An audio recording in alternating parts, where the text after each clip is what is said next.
quantitativa pode ser descrita por uma normal? 2. As amostras são independentes? Então, nós estamos no caso de que nós temos duas populações a serem comparadas e nós extraímos de cada uma delas amostras.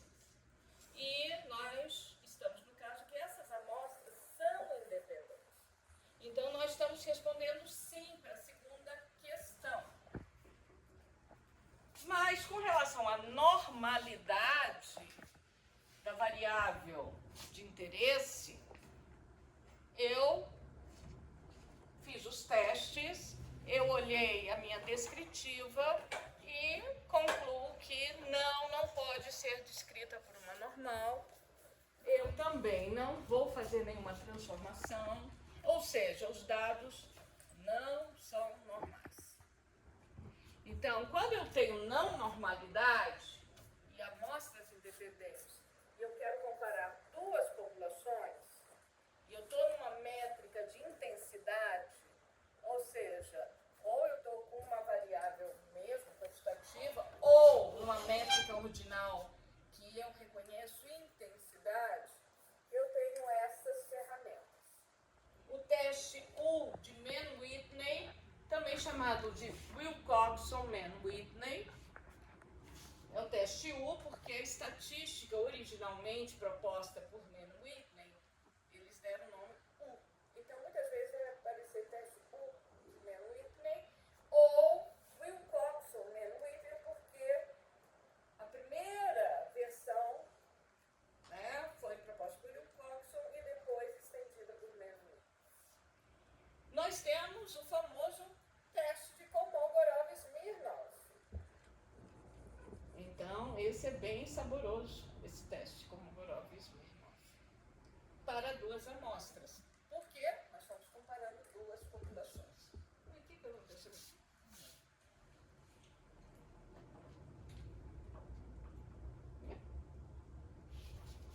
Apareceu um montão de coisa para acho que outra janela foi depois. Só que não toda. Essa janela aqui de baixo está em cima.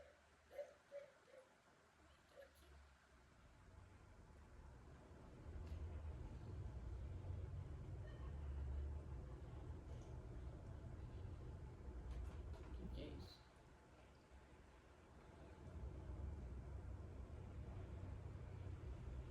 Não.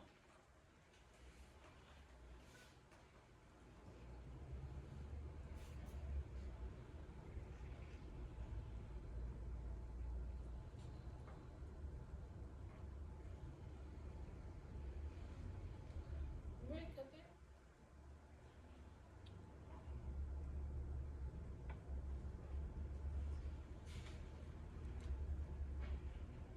Não sabia que ela de cima, pessoal. Dentro de variáveis quantitativas. Vou apagar aqui.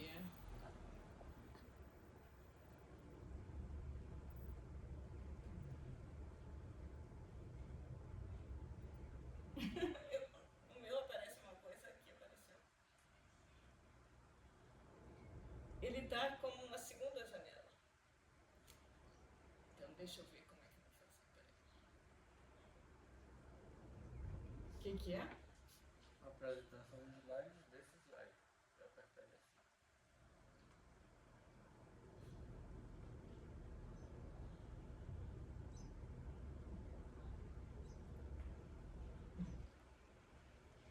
É porque ele está com uma segunda janela.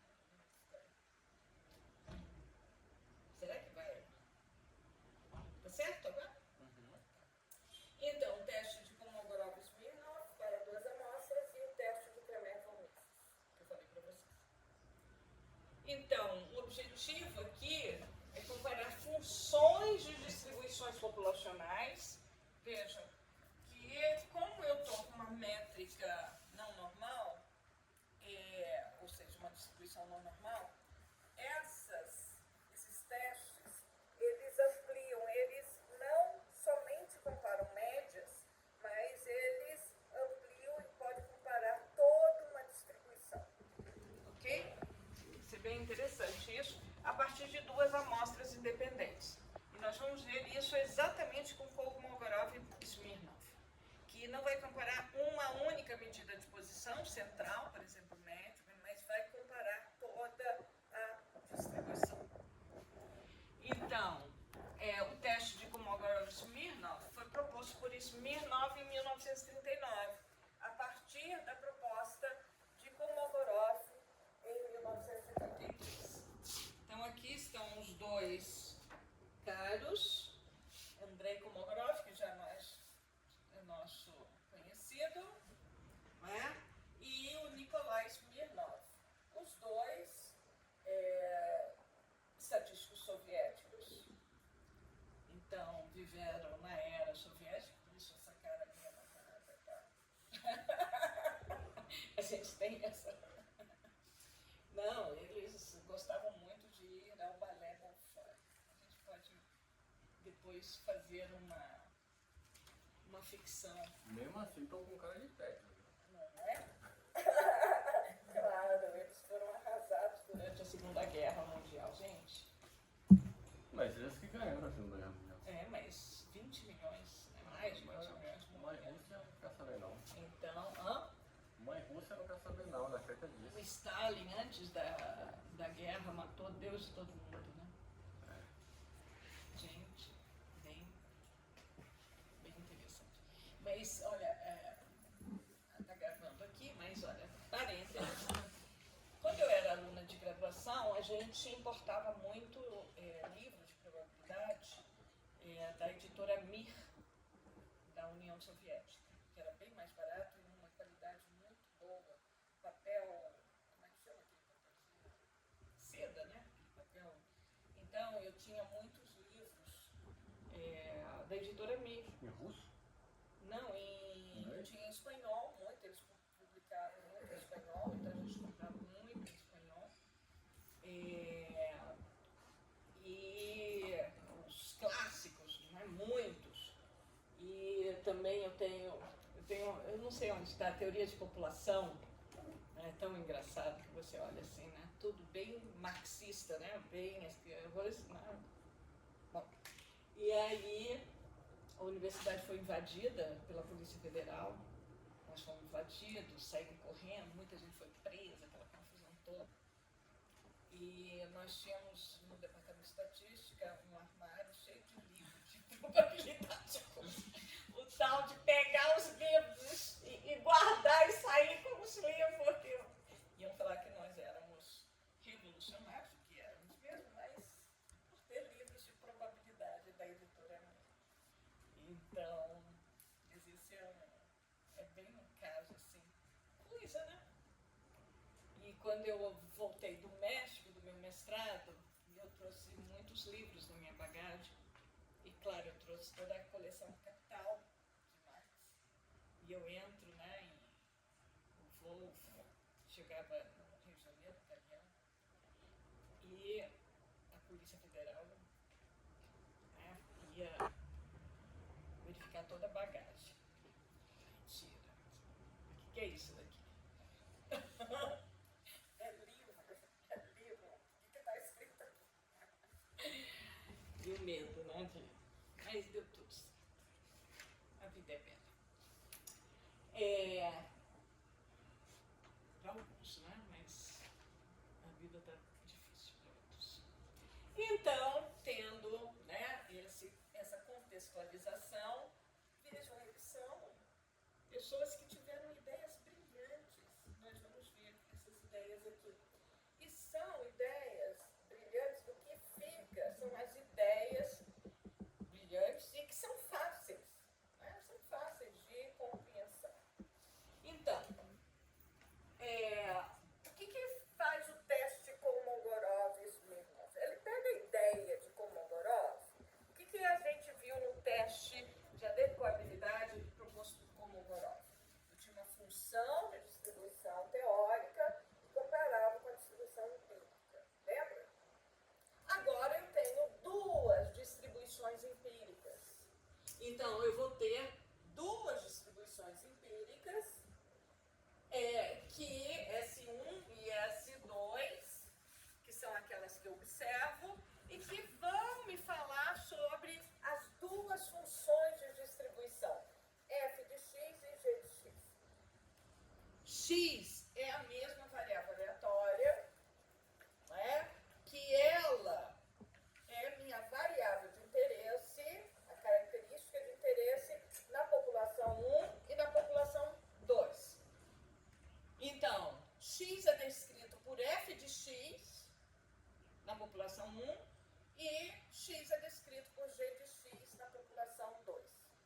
a minha hipótese é que f de x e g de x são iguais. Essa é a minha hipótese nula. Então, eu tenho uma igualdade da função de das funções de distribuição que descrevem x nas duas populações. E eu vou verificar se essa hipótese pode ser, então, aceita ou não. Será que as duas, né, populações têm a mesma função de distribuição em x? Então, quem que vai me dizer isso vai ser as minhas evidências, as funções de distribuição empírica na primeira amostra e na segunda amostra. Então, é bem tranquilo, porque a gente já viu um pouco isso. Então, vejam, os dados, eles consistem, né, numa amostra 1 amostra 2, amostras aleatórias. Sendo que na amostra 1 eu tenho os valores de x. Aqui a gente está usando a nomenclatura, que na amostra 2 a gente tem y, mas é a mesma métrica, ok? Só para não encher de subíndices, x1 e x2. x1, x12, senão vai que a gente começa a ficar pesado demais. Então, y é a mesma característica, mas da amostra 2. X é a característica na amostra 1. Ok? E eu vou ordenar as minhas observações. Então, a escala de mensuração tem que ser, no mínimo, ordinal. Ok? Da mesma forma, eu tenho N observações em X e M observações em Y. Por quê? Porque as amostras são independentes. Então, eu quero ver se a característica da população 1, ela se comporta da mesma forma que na população 2. Então, eu estou vendo diferenças entre as duas populações no que se refere à característica X. Então, por exemplo, um exemplo que eu poderia aplicar o teste de Kolmogorov-Smirnov.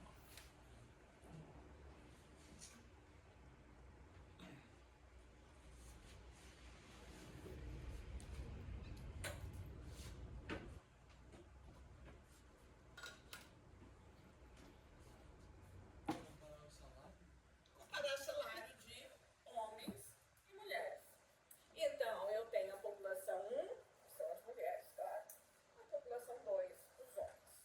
Então, o que eu quero comparar são salários. Eu vou medir salários com a mesma métrica na população 1 e na população 2. Minha hipótese que a função de distribuição que descreve os salários de mulheres é igual à função de distribuição que descreve o salário de homens. Mas eu tenho uma suspeita. Que sejam diferentes ou que um é menor que o outro, uma função é menor que a outra ou uma função é maior que a outra. Todos os valores.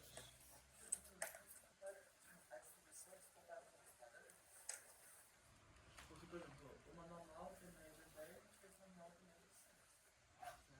Então, se eu comparar essa relação com os normais, ou que elas têm o mesmo padrão. Aqui eu não estou falando que são normais, não são normais. Não são. Eu estou falando de uma função de distribuição. O que é? O que é uma função de distribuição? É a probabilidade de x ser menor ou igual ao valor x. Certo? Então, como é que eu posso, né? Uma função de distribuição teórica é uma função, é uma acumulada, né? Por exemplo, assim. Meio assim. Então, eu acumulo, esses são os valores de x. Tá? São os vários valores de x.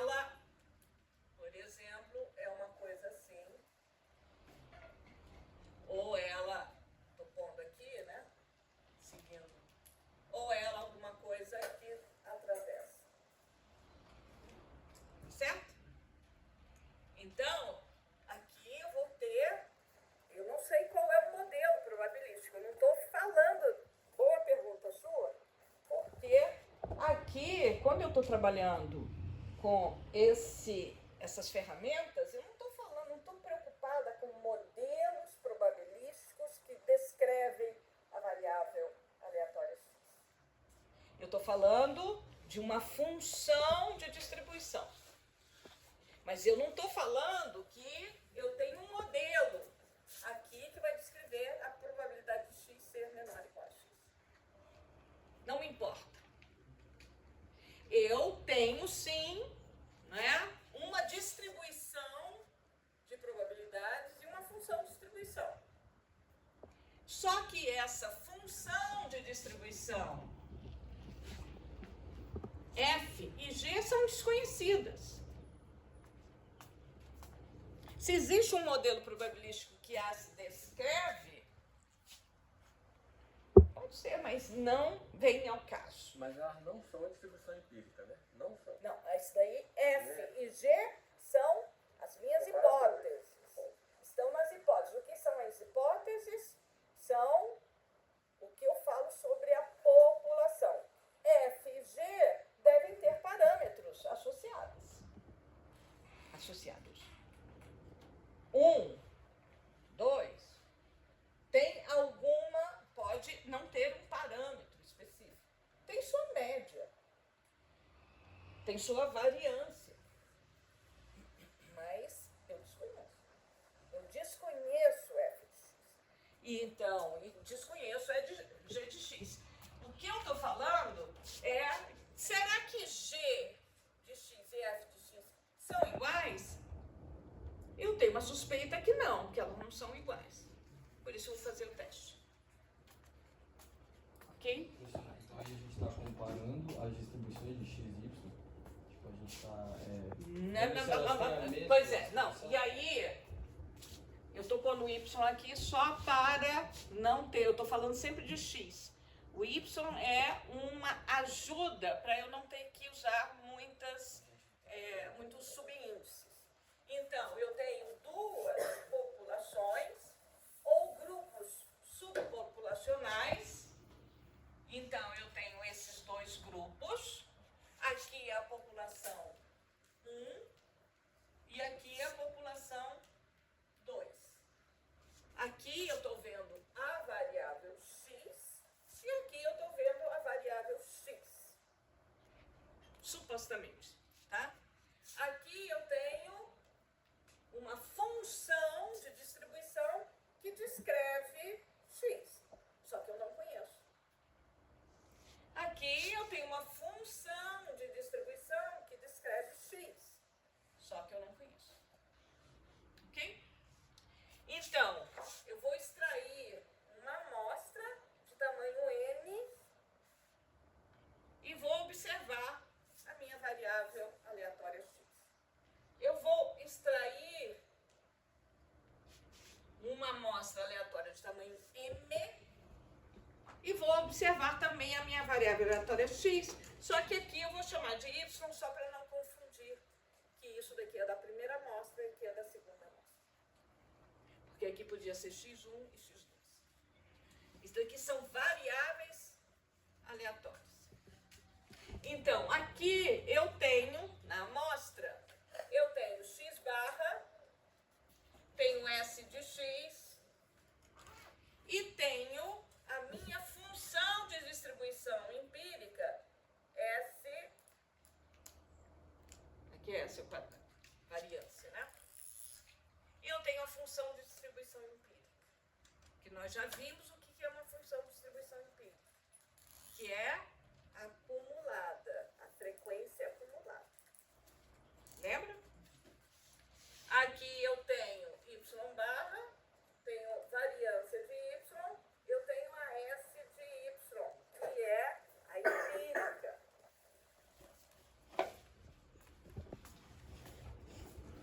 Realmente, eu tentei guardar alguma das notações, mas eu chamo muita atenção para a gente não pensar que eu estou falando de outra variável. Isso daqui é só para a gente guardar as notações, tá certo? Então, como é que é o teste? Primeiro, eu vou fazer todo o teste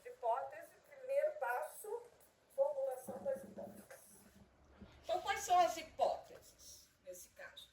Então, vocês lembram que quando eu tinha que X é normal, eu posso fazer um teste de student e aí eu ia direto na média. E vou ver, fazer algumas hipóteses sobre a variância. Aqui, a minha hipótese é feita para as funções de distribuição. Eu posso também, aqui,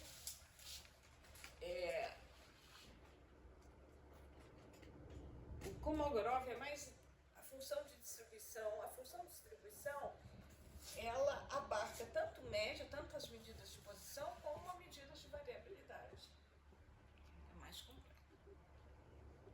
Nós vamos ver que o teste de Menno-Item, ele também pode ser, a gente pode fazer hipóteses sobre a média, ok? Ou a mediana. O teste para descobrir qual é a função de distribuição que não descreve essa variável. Não.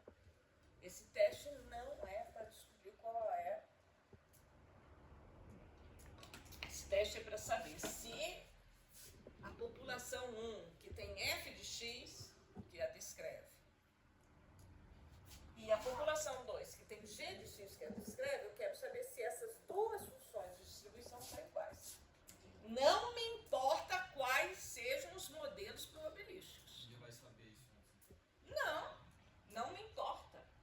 Então, como não me importa qual modelo, se tem modelo probabilístico, primeiro, se tem modelo probabilístico, e se tem qual o modelo, isso não entra em questão aqui. Por isso que esse teste é chamado de teste não paramétrico. A gente vai sempre colocar as coisas então em termos de, por exemplo, x barra e Não. S2. Não. Veja, aqui, primeiro, os dados não são normais. Não tem normalidade. Esse é o valor esperado, né? Não seria necessariamente x barra. Não. Veja, x barra é uma medida da amostra. Existe. Você pega os dados, calcula x barra. Variância é uma medida da amostra. Legal. Bom, y barra são medidas da amostra. Esse teste não vai usar nada disso. Vai usar as funções de distribuição empírica. Nós vamos retornar a isso, que é uma função de distribuição empírica. Veja que o teste de Kolmogorov-Smirnov, ela quer comparar função de distribuição. O que é uma função de distribuição? É a probabilidade de x ser menor ou igual a x. Isso daqui é uma f de x na população 1. Na população 2 é a g de x. É a probabilidade acumulada.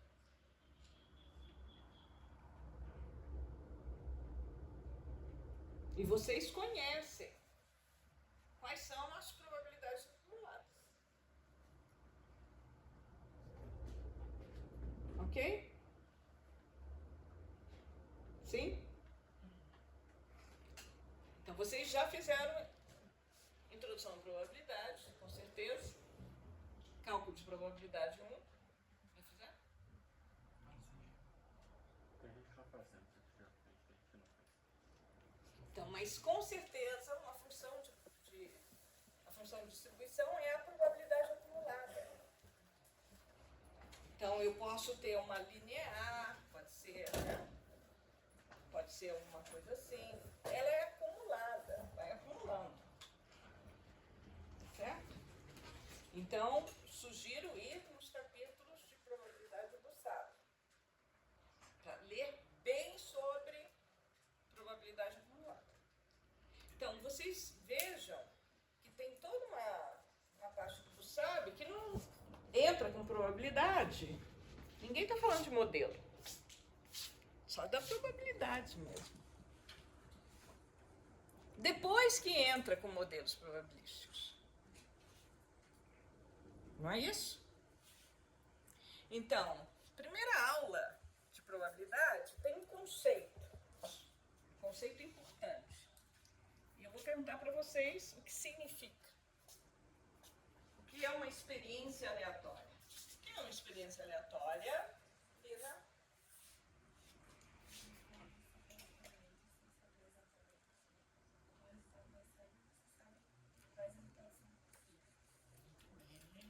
Você repete inúmeras vezes sobre as mesmas condições. Então, isso é muito importante. Repetir inúmeras vezes sobre as mesmas condições.